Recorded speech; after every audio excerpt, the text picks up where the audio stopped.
slide presentation. There is a paper that underlies this presentation. It's far too long. It's available at the link on the left on the bottom there. And there is also an opportunity to give comments on that paper for anybody who gets lit up and wants to chase it. You can find a chance to do that on the right. So here's roughly what we're going to do. We're going to do a review of McIntyre's defense of the precepts of the natural law that were put together in response to a request to the university by then Cardinal Ratzinger when Father Jenkins was still president-elect a long time ago. The university's response ended up being published in a book some years later, 2009, called Intractable Disputes in the Natural Law. It was a panel of university experts that thought that this was the best Notre Dame could do in response to then Cardinal Ratzinger's response, or request rather. So I'm starting there. I'm going to challenge the adequacy of that defense as some of McIntyre's interlocutors in that book do, especially along the lines of McKenney, who edited that book. And I want to add a little bit from contemporary neuroscience to bolster that challenge further still, and then suggest that nonetheless the direction that McIntyre is heading can be successful, but it requires a radical different direction for us, which we'll get to on the cards. Okay, very quick overview of McIntyre's response. It's the practical rationality, as he understands it, the tradition of St. Thomas and Aristotle, the craft tradition, requires adherence to certain norms as social deliberation. And because rationality requires adherence to those norms, they are thus required by reason in that sense. That's true for everything that accompanies those norms or follows along with those norms. A lot of Catholic social teach that. A little bit of detail now, a little bit deeper dive into that defense. The practical reason requires effective social collaboration. McIntyre talks about this in terms of traditions. Traditions start by people who have got problems. And they are just who they are. Start anywhere you like. Center around a set of problems. Amass your resources. Try and come up with some solutions. Put those solutions in progress. Find out that things don't work very well.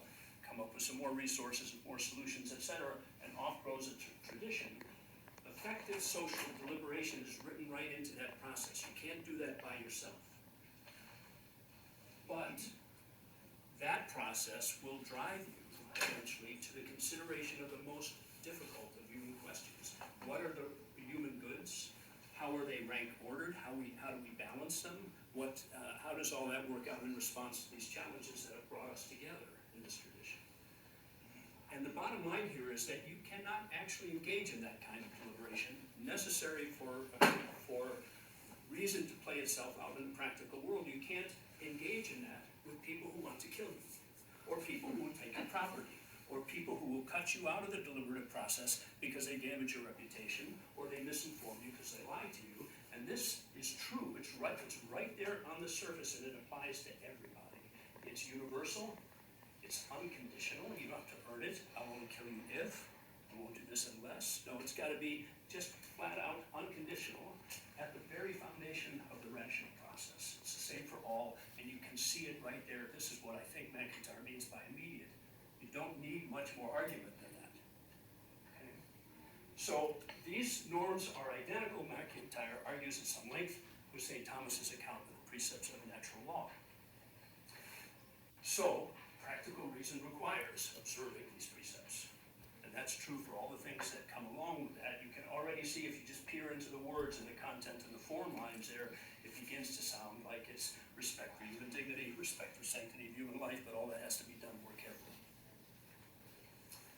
Okay, there's an objection, and McIntyre's been fighting this dragon for 35 years or so, certainly since around the beginning of 1990, this incommensurability objection. Your response, Professor McIntyre, depends upon an account of human reason. It's a fine account, but there are other fine accounts. There are other accounts of human reason.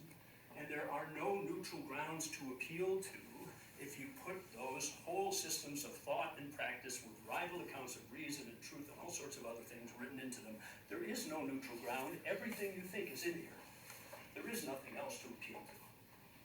And so there's no rational requirement to accept the one rather than the other. There's no basis for such an argument. So the incommensurability objection goes. And since your defense of precepts of natural law and everything that comes with them depends upon, they follow from the rational, they follow from your account of practical reason for which there is no neutral ground, your argument fails. Professor McIntyre responds, incommensurability just doesn't imply what you think it does. Here at this cool little red arrow, that move, there are no neutral grounds, therefore there are no rational requirements. Not so, says Professor McIntyre. Right? It is possible for two people to agree for different sets of reasons. Every parent knows this. Yes, you can go to the dance, but we don't exactly see it the same way, Mom and I, right? But it is possible to achieve agreement in that way, and that's even true for traditions, and it's true about issues that are packaged with and follow from various traditions. So even if rival accounts of practical reason are incommensurable, it's possible that rational agreement might be achieved. Moreover, there's a way to achieve it, and McIntyre has heroically shown us how to achieve it for a very long period of time.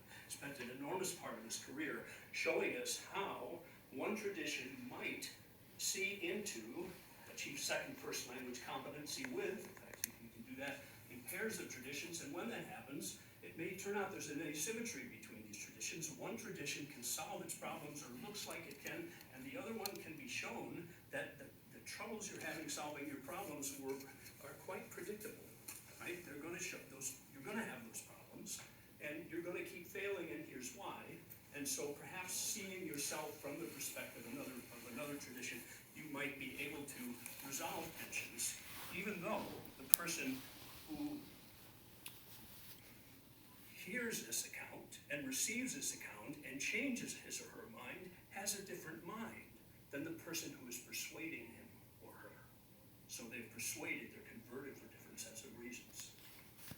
Okay, what should we say of this account? What do some of his interlocutors say? This distinction between incommensurability and rational decidability are not quite the same. And this distinction does open up the possibility of rational agreement. It really does establish it theoretically. But something more is required. We ought to have actual resources, not just possible resources, for bringing somebody into the kind of agreement that is the evidentiary signal that there aren't actually two very different and rationally acceptable ways of looking at things, but rather one is inferior and the other one can succeed. There needs to be at some point, at some place in the conversation, some real agreement that's elicited. And if you go after that agreement for a long period of time and you don't find it, you begin to think, maybe you can't get that agreement. Maybe it's not a possible, maybe it can't be had in this case. Maybe there's other things besides it's logically impossible to have such agreement that keep you from getting such agreement. It might be possible, but not actual because of the nature of human beings. So far that, it seems to me, is along the lines of Professor Gerald McKenney's analysis.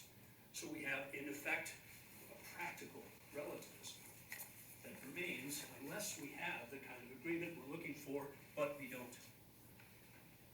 So, this problem, it seems to me, gets much worse, and I can only touch on this slide.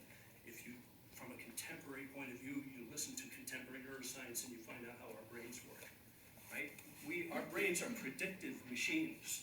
They are not responding to the world, only they are predicting the world. And we'd be dead if they weren't, it turns out. There's a speed to all of this. And exceptions to our predictions run differently in the brain. And it is energetically expensive to admit that you're wrong. And this is pretty well established in the neuroscience literature, and there are lots of books out. One of them is nice, Mistakes Were Made, but not by me. It's a delightful book, right? And it basically takes these neuroscience implications and it tracks them all over the place. And then comes a whole account account of how you ought to respond. If our brains are like that, what must we do in scout mindset? Where that literature is reviewed, and it turns out that you should be like a scout, like a military scout, not a Cub Scout or a Boy Scout, like a river scout, where you're going to die in Class 5 rapids if you don't scout it out right. So you are absolutely not preferring your own view here, but preferring even our own carefully constructed, very powerful view. It's a real draw for us. But it might be rationally arbitrary if it turns out that it really is possible for other people to come to understand what it is you're saying as second, first language participants in your tradition, but they don't believe it, they've got a different view about it, and they disagree with you at that level. That challenge is precisely the kind of challenge that a scout mindset says, beware. Do not prefer your own take here. This, I think, is a situation we're in now. Does that mean there's no way out forward for this defense? Has it hit a dead end? I think not, for lots of reasons. I've just mentioned one, and that is the very kind of persuasion we need is a rhetorical persuasion. It's how you persuade someone who does not see the world the way you see it, does not think about it the way you see it, but is it nonetheless, we use this kind of language all the time, we grant this for the sake of argument, you can do this kind of granting right out front, or you can wait and put it off. And there's some conversations you don't have to point out that you're not agreeing with this person entirely, you just bring out certain kinds of agreements, you arrive at them for certain kinds of, for different sets of reasons, etc. There's a craft for doing that. Plato exhibits it in, Socrates exhibited it in the Republic, where he persuades his own brothers to live a different way, even though they've got disordered souls. The very state of affairs that, on McIntyre's view, we are more or less all in the kind of social conditions that we now live in. Okay. What do we need to produce that craft? What do we need to go after that evidentiary signal? What signal? Here are people who both understand, really richly understand, really grasp the tradition. They may not share it, but they can come to be shown that there is real insight there that sheds light onto the troubles that they have, and that they ought to pick up and they ought to move. That's an evidentiary signal. You can persuade children, that's not an evidentiary signal. Right? You can force people at gunpoint. That's not an evidentiary signal. It's when you genuinely persuade someone, right, who richly understands. That is an evidentiary signal. McIntyre himself, many folks look at him as exactly such an evidentiary signal. He himself was a second first language participant and came to conversion into the Thomistic tradition. Right? So it can be done, but it's very hard to pull off. What do? We do the same thing we do in science anywhere. We build an accelerator. We're in the age of PCR. We're in the age of wait for the second test for COVID, right? That's a test in which we take a tiny little DNA signal, right, and we make lots of copies of that DNA, so we get a great big signal. This is just detection, right? And it's done all the time, and we ought to do it here too. When I say we, I mean all of you, and me, and everybody else who's interested in upholding the Catholic social tradition and the defense of the sanctity of human life, human dignity, given the current state of the argument, and given this lack of evidentiary signal, we ought to build it. We ought to pick it out. So here in front of you, and they're on the cards, are 40 tiny little steps. There is no quiz, but I give it to you on cardstock because it takes a little time to absorb this possibility. And so maybe if you have the slightest interest, you stick it in a book for a while and you return to it and you try and think it through. And it goes quickly and it goes too fast because it has to fit on a card, right, etc. But it's a big picture. Let's do this quickly. You start with folks who come together and say, we think we know something about the world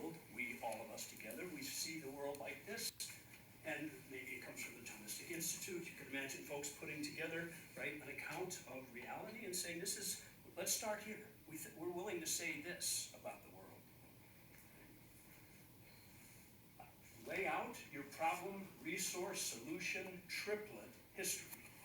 When it becomes a history, it becomes a narrative, right? These are the problems we've been trying to solve, and this is how we've succeeded in doing so far. These are the ones that we still have, etc. And then you design a concept inventory, as it's called, in all kinds of areas of instructional design today, most especially in teaching physics, where it was started quite early. It was called the force concept inventory. If you want to think like a Newtonian, and not like an Aristotelian impetus theorist who's used to this world of friction that we're in and draws false conclusions from it, there's a set of concepts you ought to grasp. Newton's third laws, basically, right? And you ought to get them. And there is a concept inventory that can tell whether you do, because it knows what the distractors are. It knows what the ways to misunderstand it are, and it sprinkles it through. And then, moreover, it lays out an application test. Mechanics is called a mechanics baseline test. But this is done routinely in instructional design across certainly all the sciences. Why on earth are we not doing it? We build those tools, iterate them to align with the mature members' agreement. In other words, the mature members that started put themselves through these tools and they say, oh yeah, looks right to me. If you can't answer these questions, you do not understand what we think, right? Something like that. They have to pass that test.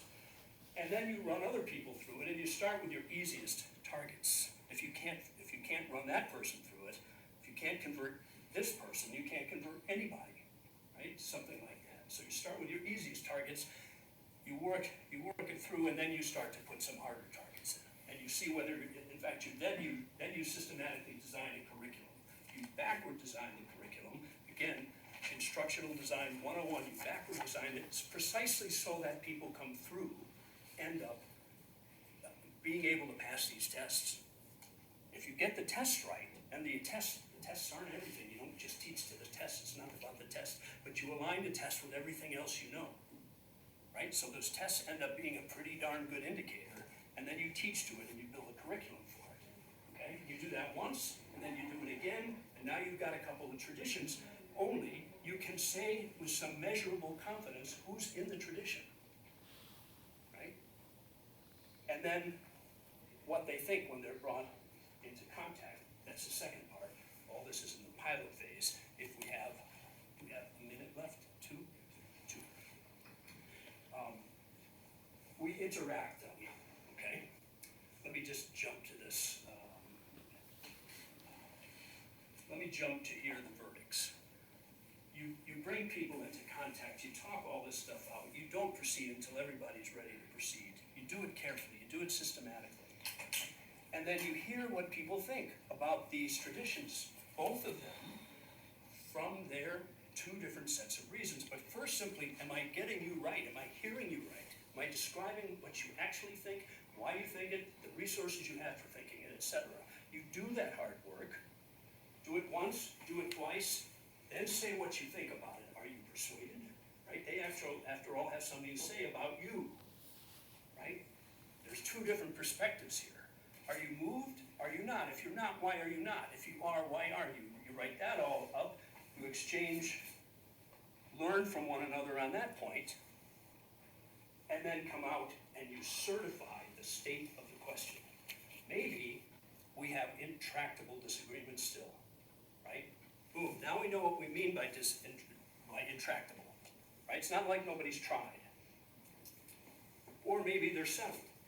Maybe there really are resources that are developed here, right? And we come to agreement one way or the other. Or maybe we're just confused and we don't know whether we understand it well enough. We just don't know how to do it. Or maybe out of that confusion comes what came out of the Aristotelian, Augustinian confusion in McIntyre's account of St. Thomas. Maybe an actual transformation and a new system comes from it, right? That's a transformative outcome. Learn from all this, test, edit, repeat. And then do it at scale. Do it with multiple traditions, do it in parallel, first train a team.